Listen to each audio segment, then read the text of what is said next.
आज हम स्टार्ट करने वाले हैं ऑर्गेनिक केमिस्ट्री। यार देखो, सीधा हम मतलब जो पूरी थ्योरी होती है, पूरी जो पढ़ाई होती है, सीधा हम वो मतलब उस पार्ट पे नहीं आने वाले। सबसे पहले मेरा काम है आप सभी के दिल में ऑर्गेनिक केमिस्ट्री के लिए इंटरेस्ट जगाना, और आपको पहले समझना पड़ेगा कि why we need to understand organic chemistry. Organic chemistry हमें क्यों पढ़नी चाहिए? बताओ भाई, क्यों पढ़नी चाहिए? बोलो, सोचो, क्या जवाब है तुम्हारा? कुछ है दिमाग में अभी? Why we need to study that, what is the reason? कई सोच रहे होंगे सर मार्क्स आने चाहिए, और तो क्या है, रैंक आनी चाहिए, है ना, एग्जाम में अच्छी रैंक आनी चाहिए। यार देखो, ये रीजन तो होता है, ये तो हर सब्जेक्ट पढ़ने का रीजन है, लेकिन पता है यही जो सिंपल रीजन होता है ना, यही वाला सिंपल रीजन, यही हमेशा उतना ज्यादा हमें मोटिवेट कई बार नहीं करता। तो ये रीजन तो है ही, ये तो ऑब्वियस सा रीजन है कि भाई मार्क्स अच्छे आएंगे, स्कोरिंग भी बहुत होता है ना। और भी रीजंस हैं, मैं थोड़े गहरे रीजन आप सभी को देने वाला हूं कि ऑर्गेनिक केमिस्ट्री का दुनिया में कितना बड़ा रोल है। अगर उस रोल को आज मैं कुछ इमेजेस की हेल्प से कुछ क्वेश्चंस आपसे पूछूंगा, और उन क्वेश्चंस को आप सोचना, उनके जवाब आपको इमीडिएटली नहीं मिलेंगे, लेकिन ऑर्गेनिक केमिस्ट्री की स्टडी से वो जवाब आपको मिलेंगे। यानी दुनिया के बहुत बड़े, ये मान लीजिए रहस्य जो है, जो पूरी दुनिया है, वो ऑर्गेनिक केमिस्ट्री से ही चल रही है। एवरीथिंग एवरीथिंग, ठीक है। ह्यूमन बीइंग, हम जो लोग हैं, हम जब देखते हैं ह्यूमन के सारे प्रोसेसेस, ह्यूमन एनिमल सभी के, उसके अलावा जो भी दुनिया में जितनी जगह टायर्स दिख रहे हैं, पॉलीमर्स हैं सब जगह, बहुत पॉलीमर इंडस्ट्री का बहुत बहुत ज़्यादा यूज़ है। प्लांट्स कैसे बनते हैं, क्या रहता है, वायरसेस, अब तो आपको बहुत अच्छे से पता लगी गया होगा, ठीक है। उनसे रिलेटेड मेडिसिन, कितने एप्लीकेशन है। चलिए सबसे पहले आइए एक एक करके जानते हैं, शुरू करते हैं आज की कहानी मेरी जुबानी। हाँ जी, देखिए सभी के सभी, ये देखिए, ओ देखिए एवरीवन, यहाँ पे ये कलर्स, आपको ब्यूटीफुल कलर्स आप सभी को दिखाई दे रहे हैं, सही है ना। नाउ द पॉइंट इज, ये कलर क्यों आपको दिखाई दिए, क्या हो रहा है असल में ये प्रोसेस, ये जो अलग अलग रंग आपको दिखाई दे रहे हैं, देखो बहुत डिटेल में अभी मैं एक्सप्लेन नहीं कर पाऊंगा आप सभी को, क्योंकि उसके रिलेटेड ऑर्गेनिक की अच्छी खासी नॉलेज होनी चाहिए। लेकिन जब आप कोई भी कलर देख रहे हो ना, जो अलग अलग कलर आप सभी देख पा रहे हो, ध्यान रखना ये सारी इमेजेस कहां बन रही हैं, आपकी आई में बन रही है, ठीक है। और आपका जो ब्रेन है, यानी ये प्रोसेस कितना फास्ट हुआ है, जैसे ये इमेज मैंने यहां पे लगाई, आपको सडनली सारे के सारे कलर्स दिखाई दिए। कैसे दिखाई दिए, क्या हो रहा है? आप सारी बातें सुन पा रहे हैं, सारी बातें सुन पा रहे हैं, समझ पा रहे हैं, कलर्स को देख पा रहे हैं। ये सारा थिंकिंग प्रोसेस कैसे हो रहा है, किसकी हेल्प से हो रहा है?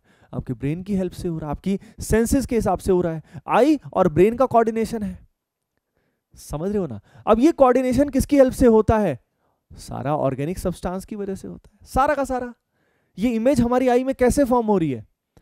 हर एक कलर के कॉरस्पॉन्डिंग वेवलेंथ होती है, और याद रखिए, सिंपल शब्दों में बताऊं तो वो वेवलेंथ जो है, वो जो सिग्नल एक तरह से वो हमारी आई में पहुंचते हैं, और हमारा ब्रेन हमें बताता है अच्छा ये वेवलेंथ तो ये कलर है। यानी we are already programmed by our creator. I think आप गहराई में समझ पा रहे होंगे कि ये सारा कुछ, ये रेड है तो रेड ही है सभी के लिए, यानी ह्यूमन बींग्स की प्रोग्रामिंग ही ऐसे की हुई है। समझ रहे हो ना कि इस पर्टिकुलर वेवलेंथ को अपने को क्या बोलना है, रेड बोलना है। लेकिन आप समझ रहे हो ये जो सारे प्रोसेसेस हमारे दिमाग में हो रहे हैं, ये किसकी हेल्प से हो रहे हैं? ऑर्गेनिक कंपाउंड्स की हेल्प से, मॉलिक्यूल्स की हेल्प से ये थिंकिंग प्रोसेस हो रहा है, ये आई और ब्रेन का कोऑर्डिनेशन हो रहा है ना। और कितने डिफरेंट वैरायटी ऑफ कलर्स यहाँ होते हैं। चलिए अगली चीज के बारे में हम बात करते हैं। ये जो अपने को दिखाई दे रहा है भाई, ये जो पूरा बड़ा सा हिसाब, इसको समझना नहीं है, लेकिन ये जो बड़ा घर सा अपने को दिखाई दे रहा है, ये पता है क्या है? ये है ह्यूमन सेल। डियर स्टूडेंट्स, ये क्या होता है? This is actually human cell. अब जो ह्यूमन सेल है, यानी आपके रोम रोम के अंदर जो सेल्स हैं, करोड़ों अरबों खरबों सेल्स हैं, माइक्रो लेवल पे उसके अंदर क्या है? अगर आप देखो तो ये जो सारी की सारी चीजें, ये सब ऑर्गेनिक कंपाउंड्स से बने हुए हैं, ऑर्गेनिक मॉलिक्यूल्स हैं ये। समझ रहे हो क्या? जो इसके अंदर छोटे छोटे पार्ट्स हैं ना बहुत सारे, जैसे for example nucleus and everyone, सब चीजें ऑर्गेनिक हैं। और ये जो ऑर्गेनिक है, मैं आप सभी को बता देता हूं, ये सब कार्बन बेस्ड कंपाउंड्स हैं, सारे के सारे। समझ रहे हो? यानी अपने लिए ह्यूमन बींग्स के लिए और सबके लिए सबसे इंपॉर्टेंट कोई एटम है तो वो कौन है? हाँ, वो है कार्बन, वो है कार्बन। कार्बन इतना स्पेशल क्यों है? कार्बन बेस्ड कंपाउंड्स ही ऑर्गेनिक होते हैं क्या? कार्बन के अलावा नहीं होते हैं क्या? देखो, ऑर्गेनिक कंपाउंड्स में कार्बन होना बहुत जरूरी है, ठीक है। कुछ कंपाउंड्स होते हैं जिनमें कार्बन होते हुए भी वो ऑर्गेनिक नहीं होते, वो मैं अलग से बता दूंगा, वो थ्योरेटिकल बात है।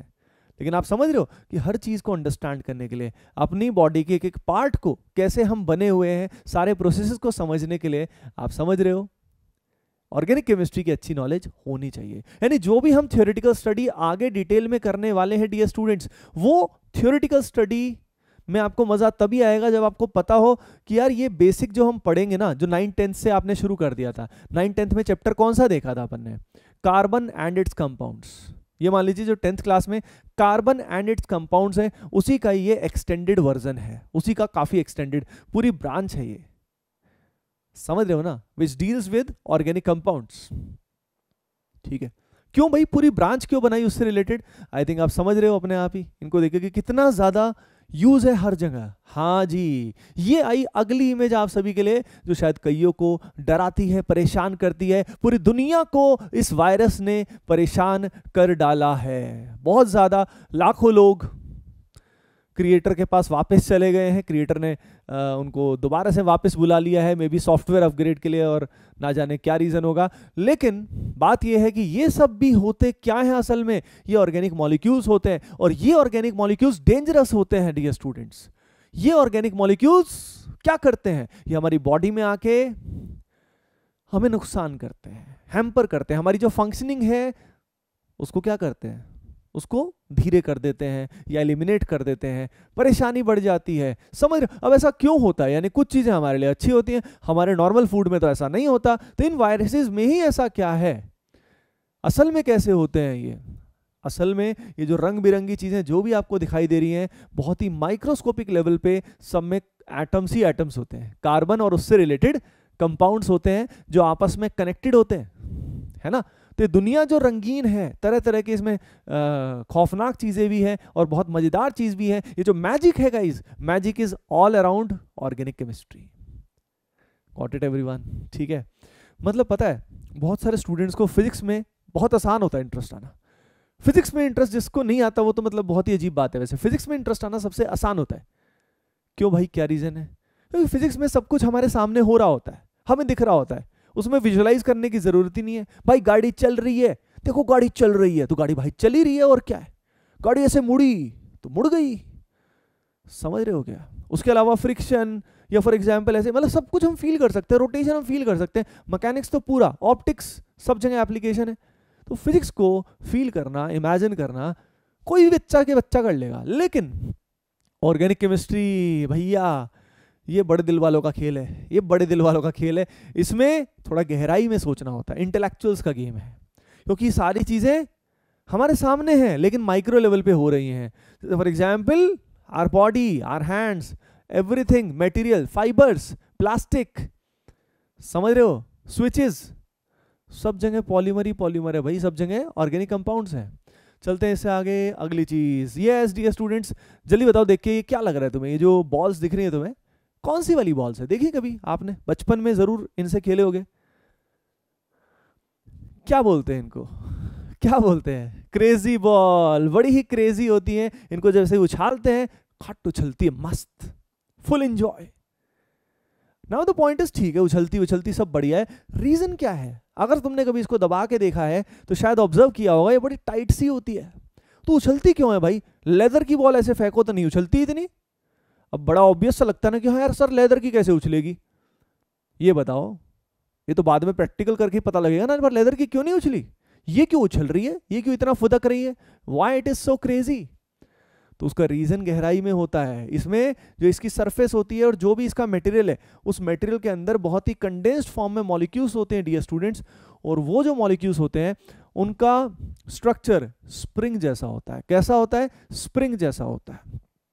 तो इमेजिन करो, जो बॉल को आपने ऐसे प्रेस किया नीचे सरफेस पे, जब बॉल प्रेस हुई तो लाखों करोड़ों छोटे छोटे प्यारे प्यारे स्प्रिंग्स कंप्रेस होंगे, और स्प्रिंग कंप्रेस होंगे तो उसके बाद दोबारा से भैया वो अपनी दोबारा से ओरिजिनल पोजीशन तो रिटेन करेंगे ना, तो उसके लिए ओरिजिनल फॉर्म रिटेन करने के लिए बॉल उछल जाती है। तो आई थिंक अब आप विजुलाइज कर सकते हो कि माइक्रो लेवल पे कैसे हो रहा है और किस वजह से हो रहा है। यानी जो प्रोसेसेस जितने भी दुनिया में हो रहे हैं उनमें ऑर्गेनिक केमिस्ट्री का कितना बड़ा रोल है, शायद थोड़ा थोड़ा आपको एहसास जरूर हुआ होगा। ओके एवरीवन, नेक्स्ट आई, कुदरत का करिश्मा, हाउ वी सी। भगवान ने इतना जबरदस्त HD 4K 8K कुछ मान लो तुम यार, जबरदस्त इमेजेस हम देख पाते हैं पूरी दुनिया में, पूरी दुनिया देख पाते हैं, सब कुछ रिकॉर्ड हो जाता है एक तरह से, सारे वीडियोस कहीं ना कहीं हमारे दिमाग में स्टोर हो जाते हैं। बस वो तो डिपेंड करता है, सबके प्रोसेसर अलग अलग तरह के होते हैं, लेकिन यू कैन क्लियरली अंडरस्टैंड कि जो सारा कुछ अरेंजमेंट है, जो क्रिएटर है, यानी क्रिएटर जो है हमारा, जो भी भगवान मान लीजिए आप उनको, किसी भी फॉर्म में मान लीजिए, उन्होंने जो सारी दुनिया क्रिएट की है वो किस चीज से क्रिएट की है, ऑर्गेनिक कंपाउंड से की है। और अगर हमें ऑर्गेनिक कंपाउंड्स के बारे में नॉलेज नहीं है तो दुनिया के बारे में, लाइफ के बारे में नॉलेज हमारी बहुत अधूरी रह जाएगी। So that is why guys organic chemistry पढ़ना बेहद जरूरी है। उसके अलावा जैसे कि आप देख सकते हो, ये जो है ये एस्पिरिन है, दिस इज एस्पिरिन और it is pain killer, pain killer होता है ये। और डियर स्टूडेंट्स, असल में ये कैसा होता है, असल में इसका स्ट्रक्चर होता है कुछ ऐसा, अब इसको समझने के लिए तो बाद में काम आएगा। ये होता है इसका structure, OC double bond OCH3 और यहाँ पे होता है COOH, ये इसका स्ट्रक्चर होता है। यहाँ पे CH3 है, कैसे आया, क्यों आया, ये बाद में देखा जाएगा। यानी इस गोली के अंदर, यहाँ पे अंदर अगर हम देखें ध्यान से तो इस तरह के करोड़ों यूनिट होंगे, करोड़ों यूनिट होंगे इस एक गोली के अंदर। समझ में आया आपको? ठीक है, तो यानी देख के लगता नहीं है कि इसके अंदर कोई कार्बन, तो हमने ह्यूमन बीइंग ने एक सिंबल बना दिया कार्बन, कार्बन को थोड़ी ना पता है कि वो C होता है, या हाइड्रोजन को थोड़ी ना पता है वो H होता है, तो हमने सिंबल दिए हैं, समझ गए? ठीक है, तो यहाँ पे अगर अंदर पे देखा जाए तो इस तरह का अरेंजमेंट होता है, इस तरह की एंटिटीज से बना हुआ है। यानी ये चीज समझ में आनी चाहिए आपको, गहरी चीज, कि ये कार्बन, ऑक्सीजन, नाइट्रोजन, ये सिंबल तो हमने दिए हुए हैं, असल में यहाँ सिंबल थोड़ी ना लगे हुए होंगे। Got it everyone? ठीक है, तो होपिंग दैट इससे आपको समझ में आ चुका है बहुत ही अच्छे से कि भाई ऑर्गेनिक केमिस्ट्री का खेल क्या होता है, ऑर्गेनिक केमिस्ट्री का खेल क्या होता है। ओके, चलो पढ़ने के लिए तैयार हो जाओ। ठीक है, वो सब लिखना नहीं था, बस समझना था। एंड होपिंग दैट आप सभी को जरूर फील आई होगी कि एग्जैक्टली भाई अपन क्या करने वाले हैं। ठीक है, ओके एवरीवन, तो यार देखो, अब सबसे पहले हम क्या करने वाले हैं, हम यहाँ पे अब थोड़ा सा इसका हिस्ट्री जानने वाले हैं। ठीक है, हिस्ट्री जानने वाले हैं भाई। सबसे पहले 1815 में जो थ्योरी आई उसके बारे में बात करते हैं, यानी ऑर्गेनिक कंपाउंड होते क्या है उसके बारे में। ठीक है, ये हमने पहले भी सुना होता है तो इनको अपन जल्दी कर लेंगे। ये है बर्जीलियस हाइपोथेसिस, थ्योरी भी क्या बोलेंगे इसको, हाइपोथेसिस बोलेंगे। ठीक है ना, तो ये देखो, हाइपोथेसिस मतलब उन्होंने एग्जैक्टली पूरा प्रूव नहीं किया था, उस चीज को उतना प्रूव नहीं हुआ था, पर बोली गई थी ये बात, तो उस समय क्या पता लोगों ने मान भी लिया। तो बर्जीलियस हाइपोथेसिस के हिसाब से 1815 में उन्होंने क्या किया, उन्होंने एक थ्योरी दी जिसका नाम था थ्योरी ऑफ वाइटल फोर्स। उन्होंने क्या दिया, एक थ्योरी ऑफ वाइटल फोर्स। ठीक है भाई, टर्म दिया, क्या टर्म दिया सभी को मैं बता देता हूं, that is actually vital force. Vital force का मतलब सिंपल बात है, उन्होंने एज्यूम कर लिया कि भाई वाइटल मतलब जिंदगी के लिए जो जरूरी है फोर्स। उन्होंने एज्यूम कर लिया कि जो भी, कौन सी फॉर्म्स होती हैं, जो भी नेचुरल फॉर्म्स होती हैं, जैसे कि फॉर एग्जांपल प्लांट्स हो गए, एनिमल्स हो गए, जो भी हमारे क्रिएटर ने क्रिएट किया है, ऑर्गेनिक कंपाउंड्स वही हैं जो प्लांट्स और एनिमल्स से ही मिलेंगे। यानी हम खुद क्रिएट नहीं कर सकते ऑर्गेनिक कंपाउंड्स को, किसी भी लेबोरेटरी में ये माना गया था। समझ रहे हो? तो इस थ्योरी के हिसाब से, उनके हिसाब से क्या था कि जितने भी प्लांट्स हैं और जितने भी एनिमल्स हैं, जितने भी प्लांट्स हैं, जितने भी एनिमल्स हैं, उन सभी में क्या एग्जिस्ट करता है, उन सभी में कुछ ना कुछ वाइटल फोर्स है, एक तरह से सोल की तरह है, आत्मा की तरह है, और ये भगवान की देन है, एक तरह से सॉर्ट ऑफ सिंपल बात करें। और बस ऑर्गेनिक कंपाउंड्स उनके हिसाब से, यानी वाइटल फोर्स थ्योरी के हिसाब से, they can not be synthesize in laboratory. 1815 में सोचा गया था। तो इसके बारे में बस ज़्यादा लिखने की जरूरत नहीं, थोड़ा सा लिख लो, थोड़ा सा लिख लो। क्या लिखोगे? बर्जीलियस तो साइंटिस्ट थे, वाइटल फोर्स थ्योरी 1815, और इसमें लिखो according to this theory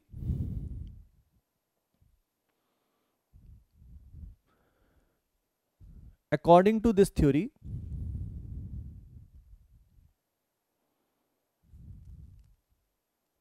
it was assumed that, according to this theory, लिख लेना, प्रॉपर नोट्स बनाने हैं आपको, है ना, लिखना है ढंग से.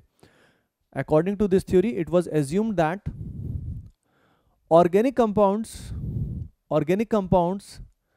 can be obtained, organic compounds can be obtained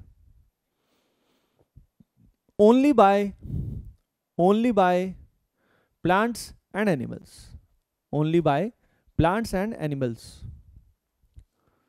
ठीक है, इसका मतलब लेबोरेटरी में सिंथेसाइज नहीं होते, और ये माना गया था कि उनमें कुछ ना कुछ वाइटल फोर्स है, कुछ ना कुछ सोल की तरह, आत्मा की तरह सोच सकते हो आप, कुछ ना कुछ है जो भगवान की देन है एक तरह से. ठीक है, अब देखो ये जो पर्टिकुलर थ्योरी थी भाई, ये थ्योरी प्रूव हुई, आप सभी ने सुना होगा, यस, नहीं भी सुना है तो बता देते हैं आपको, that is known as Wohler's synthesis. Organic chemistry के अंदर जी ये जो पर्टिकुलर सिंथेसिस है, ये एक लैंडमार्क इवेंट है. लैंडमार्क इवेंट का मतलब क्या है, उस दिन के बाद से हमेशा के लिए हिस्ट्री बदल गई, ऑर्गेनिक केमिस्ट्री का इतिहास बदल गया. क्या हुआ ऐसा 1828 के अंदर, वोलर सिंथेसिस में ऐसा क्या हुआ, समझने वाली बात है. क्या हुआ, NH4CNO, ये NH4CNO एक इनऑर्गेनिक कंपाउंड होता है, और ये इनऑर्गेनिक कंपाउंड जो होता है इसको बोलते हैं अमोनियम साइनेट. अमोनियम साइनेट इसको बोला जाता है. अमोनियम साइनेट को जब हीट किया गया, याद रखिए ये होता है, दिस इज इनऑर्गेनिक सॉल्ट. एक इनऑर्गेनिक चीज थी, इनऑर्गेनिक चीज को मतलब ये एक तरह से समझ रहे हो, इनऑर्गेनिक चीज को हीट किया गया, तो यहां पे ये कन्वर्ट किस में हो गया, ये कन्वर्ट हो गया NH2CONH2 में, NH2CONH2 में कन्वर्ट हो गया है. और ये क्या निकला, ओ माय गॉड, ये निकला यूरिया. और यूरिया किस में मिलता था, यूरिया जो हमारा एक्सक्रीटरी, जो एक्सक्रीशन वगैरह, टॉयलेट वगैरह, समझ रहे हो आप सभी, उसमें मिलता था भाई, समझ रहे हो ना. यानी ये तो भगवान की देन होना चाहिए था, ये लेबोरेटरी में कैसे बन गया. तो ये जो चीज है आप सभी इसको देख पा रहे हो, ये लेबोरेटरी में बन गया, इनऑर्गेनिक चीज से बन गया, इनऑर्गेनिक सॉल्ट से बन गया. बस ये गेम चेंजिंग चीज थी. इससे ह्यूमन बींग्स को यकीन हो गया, विश्वास हो गया कि भाई ये भगवान की देन नहीं है, मतलब भगवान ने तो बनाया है, जो भी मतलब क्रिएटर अपने हैं उससे तो बनाई है, लेकिन ह्यूमन बीइंग भी इसको लेबोरेटरी में सिंथेसाइज करते हैं. इससे एक बहुत बड़ी क्या बोलते हैं उसको, अपने को मतलब लाइफ में भी एक बहुत बड़ा सीख मिलता है अपने को, कि देखो 15 से लेके 28 तक अगर हम बात करें, लगभग कुछ रिसर्च कोई मतलब इन द सेंस ऑर्गेनिक में ज्यादा प्रोग्रेस नहीं हुई होगी, क्योंकि जब तक बिलीफ ही क्या था कि तो भगवान की देन है यार, हम क्या ही करें, हमारे हाथ में तो क्या ही है, सब भगवान के हाथ में. लेकिन किसने तो सोचा, वोलर ने सोचा, एंड फाइनली 1828 में दुनिया बदल गई. वोलर सिंथेसिस के बाद ऑर्गेनिक केमिस्ट्री में बहुत ज्यादा रिसर्च हो चुका है, बहुत प्रोग्रेस हो चुकी है. ठीक है, प्रोग्रेस भी हुई है, और आप सभी जानते हो कि जेनेटिक इंजीनियरिंग की वजह से हो सकता है बायोलॉजिकल वेपन्स भी क्रिएट हुए हैं, नुकसान भी है, दोनों साइड है ना. तो प्रोग्रेस कई बार डुअल साइडेड होती है. इट्स नॉट नेसेसरी कि हमेशा ह्यूमन बींग्स का फायदा ही हुआ हो, लेकिन बहुत चीजों में फायदा भी हुआ है. Got it everyone. ठीक है, तो अब उसके बाद तो वोलर सिंथेसिस में सिंपल इतना लिख लेना, और लिख लेना organic compound was synthesized for the first time in laboratory.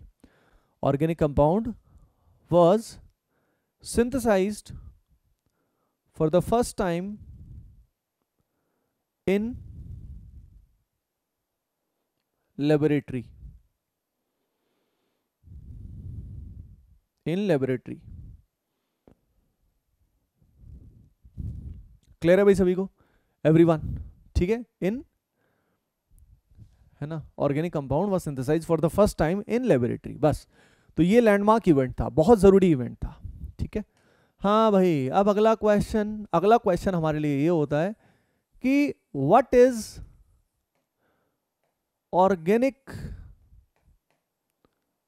Chemistry, या मतलब ऑर्गेनिक केमिस्ट्री तो ठीक है, ऑर्गेनिक कंपाउंड्स क्या है, ये मत लिखना, वो लिखना व्हाट आर ऑर्गेनिक कंपाउंड्स, क्योंकि ऑर्गेनिक कंपाउंड्स की स्टडी क्या है, ऑर्गेनिक केमिस्ट्री है। तो उसमें आपको जानना है कि ये जो क्या बोलते हैं इसको, ऑर्गेनिक कंपाउंड्स क्या है। तो लिखो what are organic compounds, what are organic compounds. Organic compounds क्या होते हैं, ऑर्गेनिक कंपाउंड्स क्या होते हैं। तो देखो यार सिंपल शब्दों में, ज्यादातर कंपाउंड्स जिसमें क्या होता है, कार्बन होता है। Most of the compounds containing carbon are organic compounds, वो होते हैं ऑर्गेनिक कंपाउंड्स। एक्सेप्ट, इसमें बस थोड़ा एक्सेप्ट अपने को ध्यान रखना है, कुछ ऐसे कंपाउंड होते हैं जो कार्बन कंटेनिंग होने के बावजूद दे हैव इनऑर्गेनिक प्रॉपर्टीज, वो इनऑर्गेनिक होते हैं। ये तुम्हें ध्यान रखना पड़ेगा कुछ को छोड़ के, ठीक है। तो वो एक्सेप्ट कौन कौन से होते हैं मैं आप सभी को बता देता हूं। जैसे कि फॉर एग्जांपल ऑक्साइड्स हो गए, कार्बन से रिलेटेड ऑक्साइड्स। जैसे कि कैसे ऑक्साइड्स, जैसे कि कार्बन मोनोऑक्साइड है, CO2 एटसेट्रा। समझ रहे हो क्या? तो ऑक्साइड्स नहीं होंगे। उसके अलावा अगली बात मैं करूं, अगली बात कौन सी है, हाँ कार्बोनेट्स। कार्बोनेट्स का मतलब जैसे कि फॉर एग्जांपल Na2CO3, मतलब CO3 एटसेट्रा, इस तरह की जो चीज होती है कार्बोनेट्स, ठीक है। अगली चीज साइनाइड्स। साइनाइड्स की अगर हम बात करें तो साइनाइड जो होता है किस तरह का, NaCN, KCN, ठीक है, आयनिक कंपाउंड जो इस तरह का होता है। उसके अलावा कार्बाइड, ये एक्सेप्ट है, समझ रहे हो। इसके अलावा सारे के सारे हमारे क्या हो जाएंगे, मस्त बढ़िया ऑर्गेनिक कंपाउंड्स हो जाएंगे। तो कार्बाइड्स ऐसा कुछ होता है CaC2 टाइप की चीज, ठीक है। तो ये एक्सेप्ट हो गया। बाकी सब जो है वो हमारे अल्कोहल, अमाइन, एसिड, एल्डिहाइड, बहुत सारी जनता है, यानी कार्बन, यानी ऑर्गेनिक कंपाउंड बहुत सारे, ज्यादातर हो ही गए, समझ रहे हो ना। तो लिख लो इसके बारे में, क्या लिखोगे, they are compounds containing carbon, they are compounds containing carbon, they are compounds containing carbon, ठीक है। They are compounds containing carbon.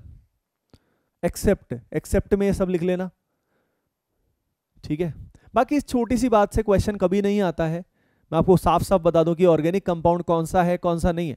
लेकिन ठीक है, एक बार बेस तो पता होना चाहिए ना कि ऑर्गेनिक केमिस्ट्री का बेस कहां से शुरू हुआ था, ठीक है। तो क्वेश्चन हमेशा बाद वाली चीजों से ज्यादा आते हैं, लेकिन बेस नहीं समझ में आएगा, इंटरेस्ट नहीं आएगा, तो आगे कैसे अच्छा करोगे। तो आज अपन इंट्रोडक्शन करने वाले, बहुत ज्यादा नहीं पढ़ने वाले। तो क्या बोला था मैंने, organic compounds are carbon containing. हाँ लिख लिया सभी ने, लिख लेना अच्छे से लिखना बहुत बहुत जरूरी है, ठीक है। और याद रखना लेक्चर्स को अननेसेसरीली बार बार पॉज करने की जरूरत नहीं है, उससे बहुत टाइम वेस्ट होता है। कोशिश कीजिए कि समझने का और साथ साथ लिखने की आदत डालिए, ठीक है ना। दोनों का कोऑर्डिनेशन साथ साथ बनाना जरूरी है। थोड़ा थोड़ा टाइम तो मैं आपको वैसे भी दे दूंगा, ओके। अपन बहुत फास्ट चलने की अपने को जरूरत नहीं है, बिल्कुल डिसेंट स्पीड पे चलेंगे अपन, है ना। इतनी स्लो भी नहीं कि बोरिंग हो जाए और इतनी फास्ट भी नहीं कि इंजॉय हो जाए। ओके एवरीवन, ओके डियर एटीपियंस। तो भाई ये हो गया ऑर्गेनिक कंपाउंड्स क्या है, और ऑर्गेनिक कंपाउंड्स की स्टडी को बोला जाता है ऑर्गेनिक केमिस्ट्री, ठीक है। अब अगली चीज, वाई कार्बन। कार्बन ही क्यों भाई, कार्बन में ऐसी क्या खास बात है भाई, कार्बन इज सो स्पेशल, मतलब why carbon is so special, लिख लेना जल्दी से, why carbon is so special, why carbon is so special. काहे कार्बन इतना खास है भाई, क्या बात है इसमें।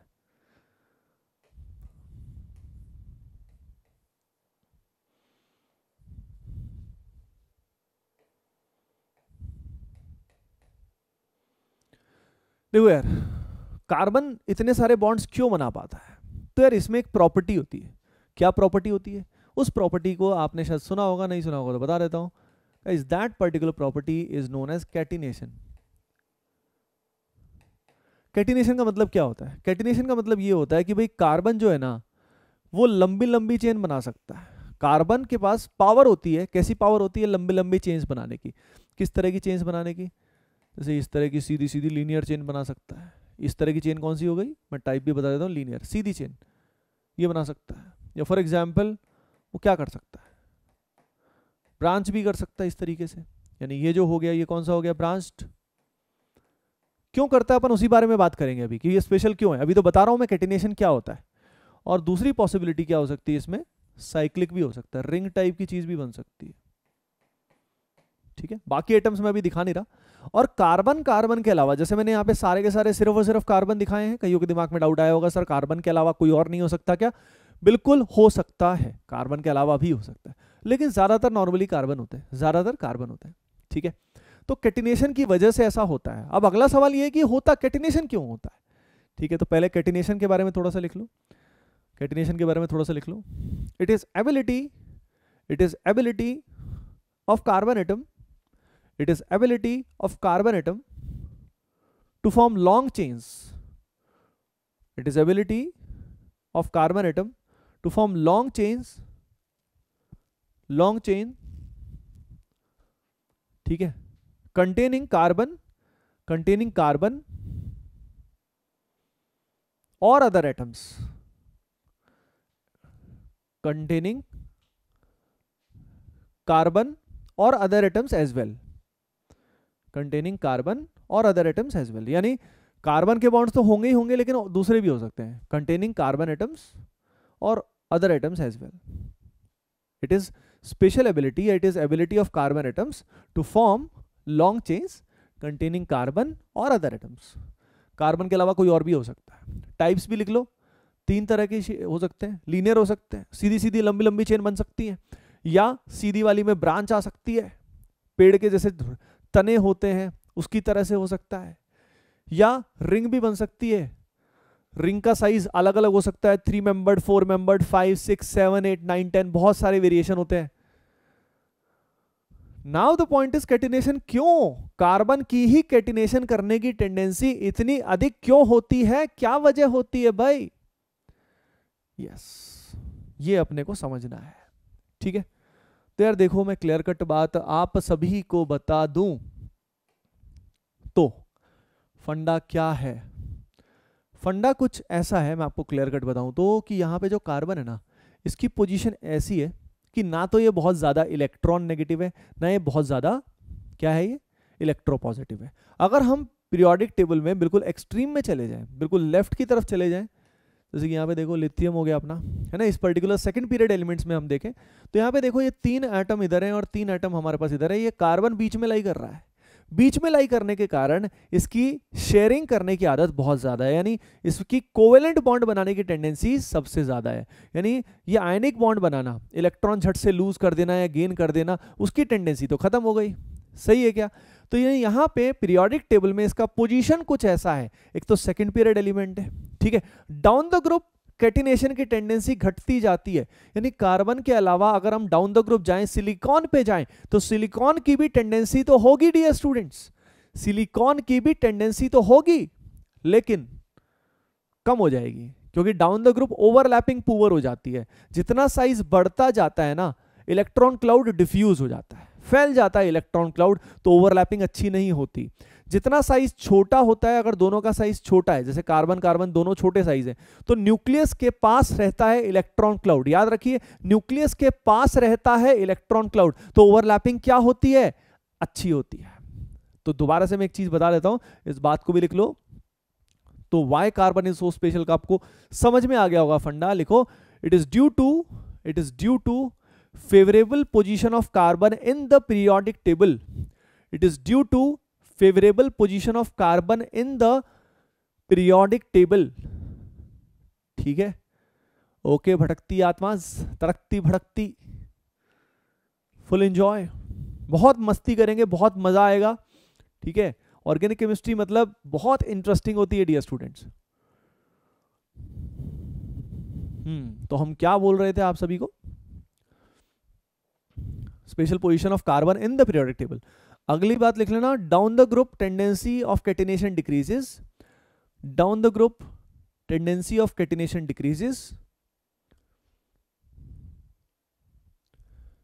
Because of poor overlap,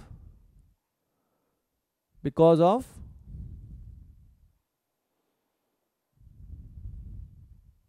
poor overlap.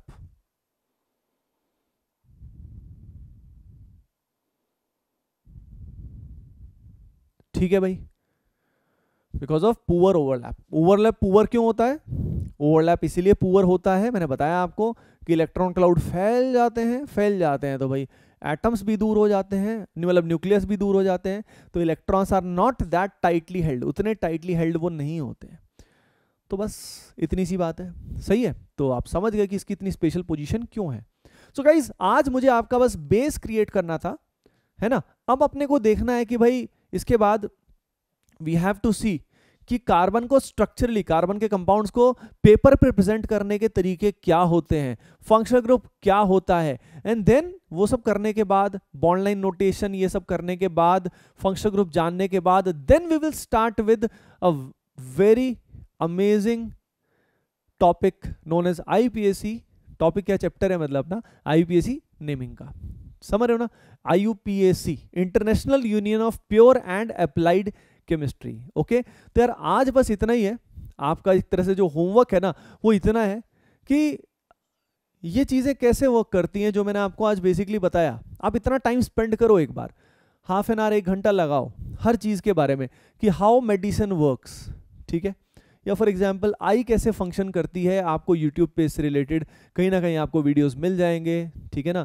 और जो भी आपको बताया है, ठीक है, ये कैसे वर्क करता है इसके बारे में थोड़ा सा अगर आप स्टडी करोगे तो आपको बहुत बहुत मजा आएगा। और इससे बच के रहना बेहद ज़रूरी है, ठीक है। इसकी स्टडी करने की कोई ज़्यादा ज़रूरत नहीं है dear students.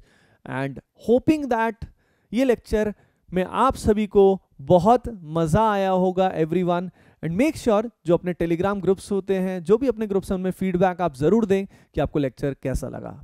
Okay guys, love you all and see you in the next session.